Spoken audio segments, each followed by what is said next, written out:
My brother stole our older brother's fiancée and tried to steal his company. But the secret we uncovered ruined them. From the outside, we looked like we had it all. The perfect American family, nestled in one of those leafy suburbs just outside Chicago where the lawns are always manicured and the biggest drama seems to be who has the earliest Christmas decorations.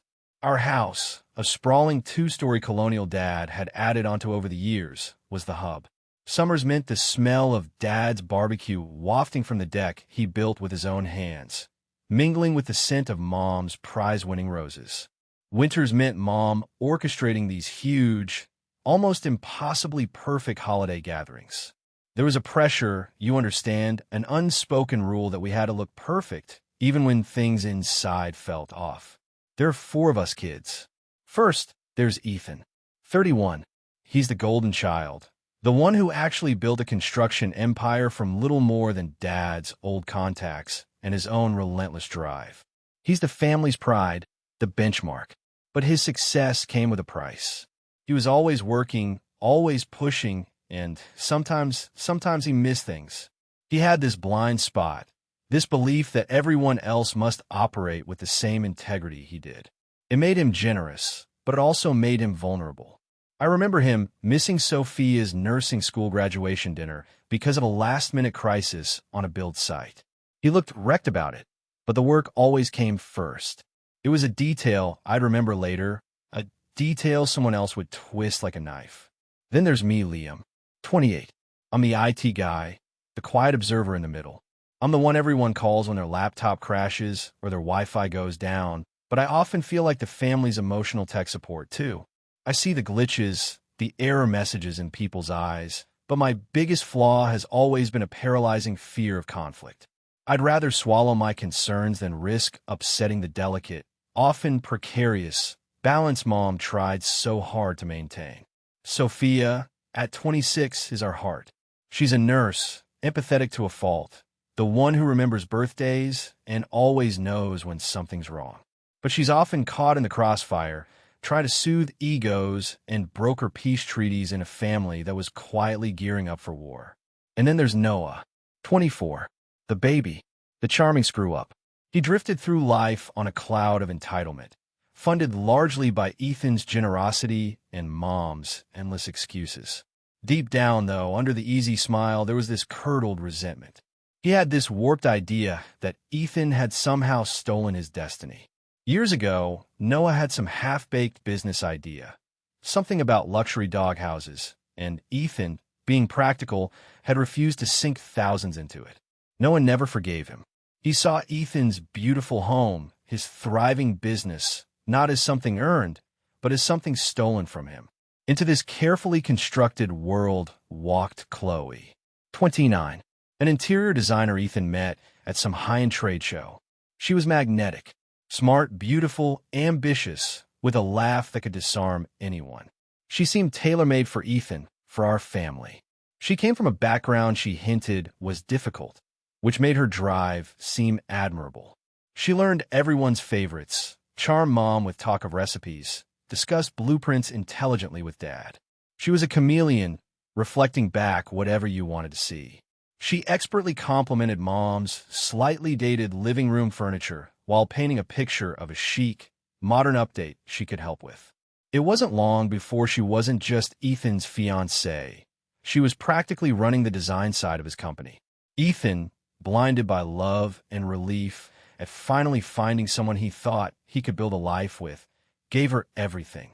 Access to accounts, client lists, the keys to the massive Victorian house they'd bought and were renovating, their dream home. And that's when Noah began his transformation. Suddenly, the brother who couldn't hold a job for more than 3 months was Chloe's protege. He started showing up at the office, spouting business jargon he clearly didn't understand.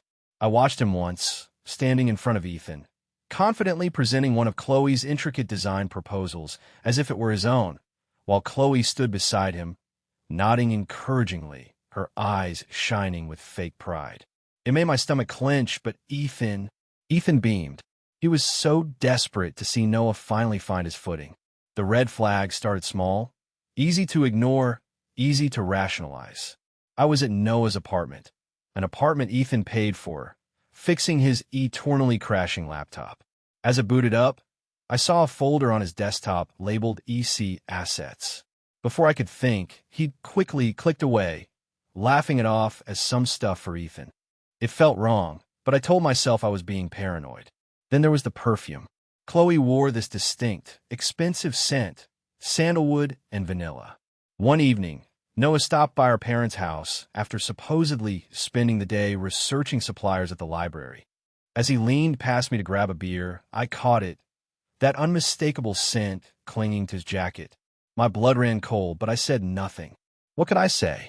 Hey, Noah, why do you smell like my brother's fiancée? The thought alone made me want to hide. The biggest warning came through technology, my own domain. Ethan had asked me to install a high-end security system at the Victorian renovation. He wanted to keep an eye on things, protect their investment. One night, working late, I was checking the remote feeds from my apartment, making sure everything was configured correctly. And I saw them, Noah and Chloe, standing in what was going to be the master bedroom. They weren't talking blueprints. They were arguing. It was intense, their faces close, gestures sharp. It looked like a lover's quarrel, raw and intimate. Then, just as quickly as they heard a car pull up outside, they smoothed it over. Chloe touched Noah's face, a lingering, possessive touch, before they both composed themselves, turning to greet a contractor with bright, false smiles. My hand trembled as I hit save clip. I watched it over and over. There was no mistaking it, but showing it to Ethan felt like detonating a bomb in the middle of our lives. So I buried it. I buried it deep, telling myself I was protecting him, protecting the family, when really I was just protecting myself from the fallout. Mom, oblivious or perhaps willfully blind, would sigh contentedly at dinner. It's just wonderful, she'd say, beaming at Chloe and Noah, how Chloe is bringing Noah out of his shell. She's exactly what he needed. And I just sit there, a knot of ice in my stomach, pushing mashed potatoes around my plate, a silent accomplice to the betrayal that was unfolding right under our noses. The perfect picture was cracking, and I was too afraid to even point it out. The next few months were a masterclass in deception, played out against the backdrop of Ethan's biggest professional triumph. He'd landed a massive project, a luxury development an hour out of town, the kind of deal that solidifies a company's legacy. It meant long hours, overnight stays, and leaving the day-to-day operations and the Victorian renovation, largely in the hands of Chloe and, increasingly, Noah. He trusted them, implicitly. It was painful to watch. The signs became harder to ignore. Chloe was suddenly too busy for Ethan's nightly calls, always with a plausible excuse. Noah, meanwhile, was flashing newfound wealth, a slicker car, designer clothes. When I asked, he just winked and said, "Chloe's teaching me how to play with the big boys." Mom, of course, saw this as progress, proof that her baby boy was finally growing up. Sophia felt it too. "Something's wrong, Liam," she whispered to me one Sunday, while we were clearing plates after another tense family dinner. Chloe looks right through Ethan now. And Noah, he looks at her like she's a prize he's already won. We shared a look of helpless dread. We were watching a train wreck in slow motion, trapped behind a glass. The hammer fell on a crisp October Thursday. Ethan, having wrapped up the out-of-town project ahead of schedule, decided to drive home a day early. He wanted to surprise Chloe. He'd bought her an extravagant diamond necklace she'd pointed out weeks before, just because gift. He called me on the drive, his voice full of excitement, the sound of a man rushing home to the woman he loved. That phone call, knowing what I knew, still haunts me. He walked into his dream home, the one they were supposed to fill with children and laughter. But the scene that greeted him wasn't domestic bliss. It was chaos.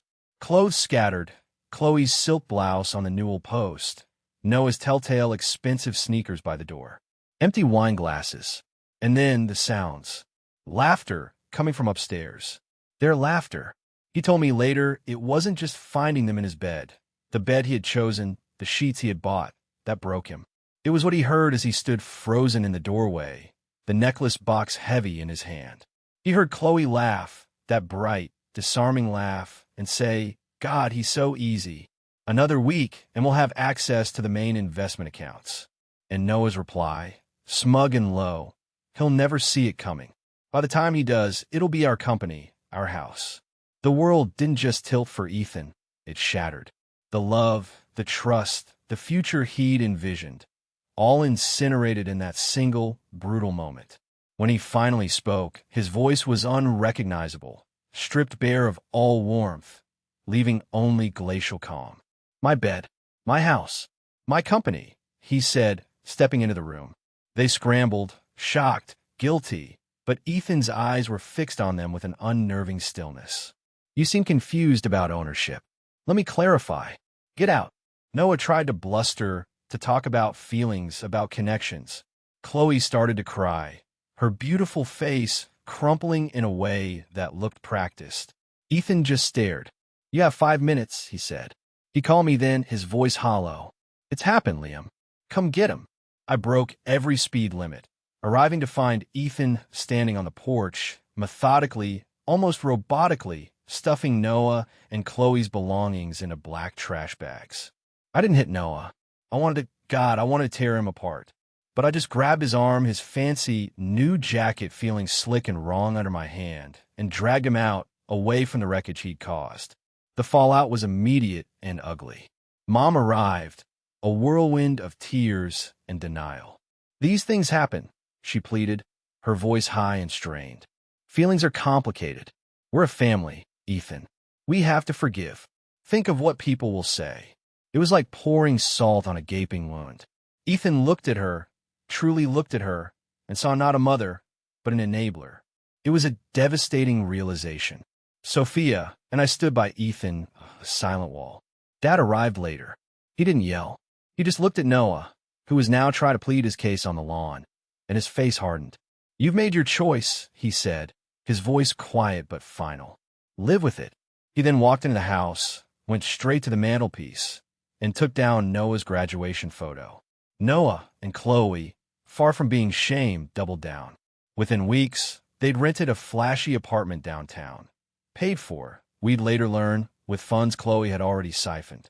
And then came the ultimate act of brazen defiance. They announced their engagement. And Chloe, she was pregnant.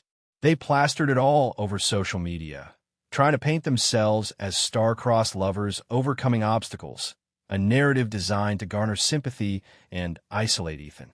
It culminated 6 months later. They rushed the wedding, holding it at a beautiful vineyard Ethan had once toured with Chloe, dreaming of their day.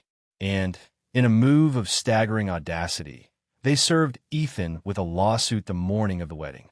They claimed Chloe's designs were intellectual property, that Noah's management had been crucial, and that they were owed 50% of Ethan's company. Plus, naturally, child support for their unborn child. Mom begged us to go to the wedding. For the sake of peace, she cried. Dad refused. Sophia refused. Ethan, of course, was miles away, trying to save his business. But Mom insisted I go as her support. It was torture. I stood in the back, watching them exchange vows, watching Noah look at Chloe with possessive pride, and Chloe look back with, well, it wasn't love. It was triumph. At the reception, Chloe, glowing, falsely as it turned out, raised her glass, caught my eye across the room, and smirked. Some people, she said, her voice carrying, just know how to get what they deserve. Noah toasted to new beginnings and leaving the past behind, a clear, cruel dig at his own brother. That smirk, that toast, it was a declaration of war. And standing there, amidst the clinking glasses and fake smiles, I finally felt my fear burn away, replaced by a cold, hard resolve. They thought they'd won. They had no idea the fight was just beginning. The lawsuit hit Ethan like a physical blow. Combined with the clients Chloe and Noah were actively, aggressively poaching using insider information, it put his company, his life's work, on life support. The lawyer's fees piled up. His assets were frozen pending the lawsuit. The dream Victorian house, once a symbol of hope, now stood as a half-finished monument to his betrayal, a financial black hole. I found him one night, slumped over his desk in his now empty office, staring at a settlement offer his lawyer had urged him to consider. It offered him a pittance, a fraction of what was his, but it would make the nightmare stop. He looked utterly defeated, the golden child, tarnished and broken.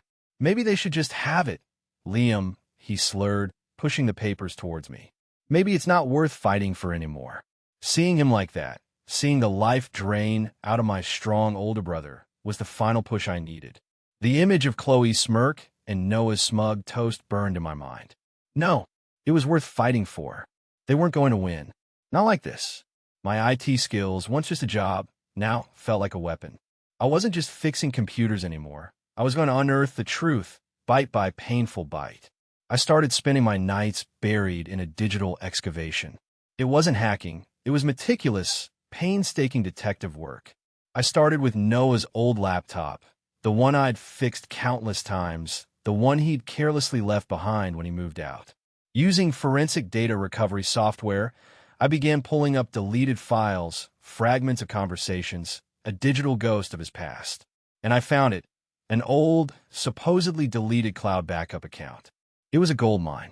There were emails between Noah and Chloe dating back months before she'd ever met Ethan. They weren't just old lovers. They were co-conspirators. The messages laid it all out. The chance meeting at the trade show, Chloe's mission to charm Ethan, the plan to gain access, the pre-planned affair as a trigger, and the ultimate goal, to seize control of the company. It was cold, calculated, and utterly chilling. My blood ran cold reading their words, how they mocked Ethan's trust, how they planned their every move. This wasn't a crime of passion. It was a long con. But I needed more. I needed human proof. I started digging into Chloe's professional past, cross-referencing her online profiles, looking for inconsistencies. I found one, a former assistant mentioned on an old LinkedIn recommendation. I took a chance and tracked her down. A young woman named Jessica, working for a different firm now. She was hesitant at first, scared of Chloe. But when I explained what was happening, her reluctance turned to anger. I knew she was trouble, Jessica said, her voice shaking. She was always bragging. I once heard her on the phone, laughing with some guy, it must have been Noah, about how she was going to land the big fish and how easy Ethan was to manipulate. She even joked about faking a pregnancy to seal the deal if things got complicated. Jessica agreed to sign a sworn affidavit. It was huge. External validation. Proof beyond digital whispers. The final piece came from Dad. When Ethan and I laid out everything we'd found, the emails, the affidavit, Dad listened, his face grim. The apathetic sadness he'd shown was replaced by a quiet fury. He went to his study and came back with a thick folder. It wasn't just IOUs for the thousands Noah had borrowed. It was an email chain from years ago where Noah had begged Dad for help after a gambling debt, admitting his irresponsibility in writing and promising to repay, a promise he never kept. And deeper inside, an email Dad had sent to Ethan just weeks after he'd started dating Chloe. "Son," it read, "be careful. She seems too good to be true. Something feels off." Ethan had brushed it off at the time, high on love. Now, it was proof of a pattern, proof that Ethan had been warned, proof that Noah's deceit ran deep. And then, the bombshell. Jessica's words about the faked pregnancy echoed in my mind. It seemed too audacious, too cruel, even for them. But we had to know. We pooled our dwindling resources and hired a discreet private investigator. It didn't take long. The PI reported back. There were no records of Chloe visiting any OB/GYN in the Chicago area. In fact, he had surveillance photos of her buying regular, non-prenatal vitamins and even drinking wine at a cafe when she thought no one was watching. The pregnancy, the ultimate play for sympathy and financial leverage, was a complete fabrication. We had them. We had everything. Our lawyer's eyes lit up as we laid out the evidence. He devised a plan. Noah and Chloe, high on their perceived power, had agreed to a final mediation. They, in their arrogance, had even hinted to a friendly local business reporter that a major announcement about the future of Ethan's company was imminent. They wanted a public victory. We would give them a public execution. The mediation room was buzzing. Noah and Chloe sat on one side, flanked by their smug lawyer, radiating confidence. The reporter sat in the back, pen poised. Ethan, Sophia, Dad, and I sat opposite our lawyer at the head. Noah started talking about amicable solutions and fair shares. Chloe looked bored, already spending the money in her head. Then, our lawyer stood up. He didn't talk settlement. He talked evidence. He started with the emails, projecting them onto a large screen. The room went quiet. He read Jessica's affidavit. Chloe's face went pale. He brought out Dad's emails, Noah's broken promises. Noah started to stammer. And then, the PI's report. The photos. The lack of doctor visits. The faked pregnancy. A gasp went through the room. The reporter's pens scribbled furiously. Our lawyer laid out the final cards. Fraud. Conspiracy to defraud. Extortion. Perjury in their lawsuit filings. He painted a picture not of a business dispute, but a criminal enterprise. My clients, he concluded, his voice ringing with authority, are prepared to offer you one chance. Drop the lawsuit, sign a full confession, repay every cent documented here, and disappear, or we file these criminal charges this afternoon. The silence was absolute. Chloe's mask didn't just crack, it shattered, revealing the ugly, terrified reality beneath. Noah looked like he was going to be sick. The reporter was practically vibrating. The hunters, so sure of their kill, had walked straight into the trap. Their stolen victory lap had just turned into a public shaming. The aftermath of that mediation meeting was swift and brutal. Faced with the undeniable proof and the very real threat of criminal charges, Noah and Chloe crumbled. There was no fight left in them, only a desperate scramble for self-preservation. Their lawyer, seeing his own reputation on the line, practically forced them to accept our terms. They signed the confessions. They dropped the lawsuit. They agreed to a strict repayment plan, though we knew we'd likely never see most of it. And, most importantly, they agreed to a restraining order that kept them far away from us and the business. Their exit wasn't dignified. They sold off their flashy apartment and Noah's new car to pay the initial legal fees. Then they simply vanished from Chicago. For a while, there was silence. Then, about 6 months later, a piece of news filtered back through a distant cousin. Chloe had left Noah. She'd taken what little money they had left and disappeared, reportedly last seen trying to charm some wealthy older man in Arizona. She was never pregnant. She was never in love with Noah. He was just a tool, a means to an end, and when he ceased to be useful, she discarded him without a second thought. The ultimate irony. The boy who thought he'd stolen the prize ended up being just another victim of the woman he'd conspired with. Noah, we heard, ended up back where he started, Mom's basement. But the charm was gone, the easy smile replaced by a hollow-eyed desperation. He was broke, disgraced, and utterly alone. He tried calling, texting, rambling messages full of self-pity and half-hearted apologies. He finally understood what he'd done to Ethan, he claimed. We didn't respond. Understanding born of ruin isn't the same as genuine remorse. The hardest part, in many ways, was dealing with Mom. The truth hit her like a physical blow, shattering her carefully constructed reality. She couldn't deny it anymore, couldn't smooth it over. She was forced to confront not just Noah's monstrous betrayal, but her own role in enabling it for years. It broke her, but it also slowly began to change her. She started therapy. Her relationship with us, Ethan, Sophia, and me, became strained, fragile. There were tearful phone calls, awkward silences. We had to build new boundaries, firm and clear.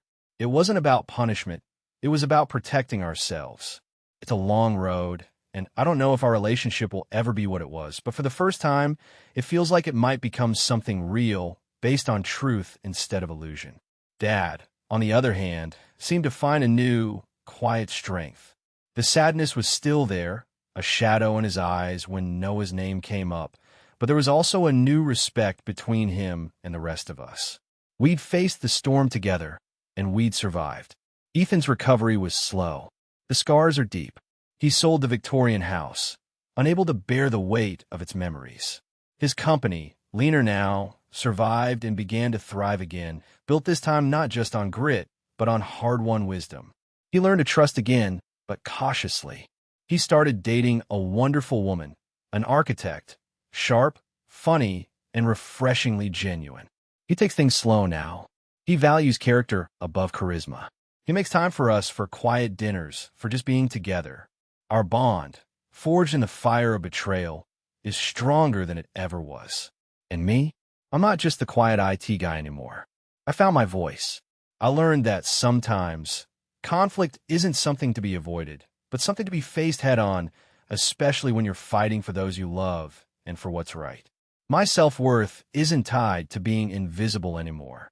Ethan calls me his partner now, and he means it. Sophia remains our heart, but her empathy is now tempered with steel. She won't let anyone trample over us again. Our family is smaller now, and it's certainly not perfect. The holidays are quieter, the big gatherings replaced by smaller, more intimate meals. There's an empty chair at the table, a constant reminder of what we lost. But what we have now is authentic. It's real. We built it back up from the ashes, brick by painful brick. We learned that sometimes breaking a family is the only way to save its soul. We learned that true family isn't just about shared blood or a picture-perfect Christmas card. It's about showing up when things get ugly, speaking truth even when it shatters illusions, and building boundaries strong enough to keep the poison out, strong enough to let the real love grow. It's a lesson paid for in tears and heartbreak, but it's one we'll carry with us forever. Betrayal in a family cuts deeper than anything. How do you heal when the ones you trust most are the ones who hurt you? Share your thoughts on finding strength and building new boundaries. I'd love to hear your stories.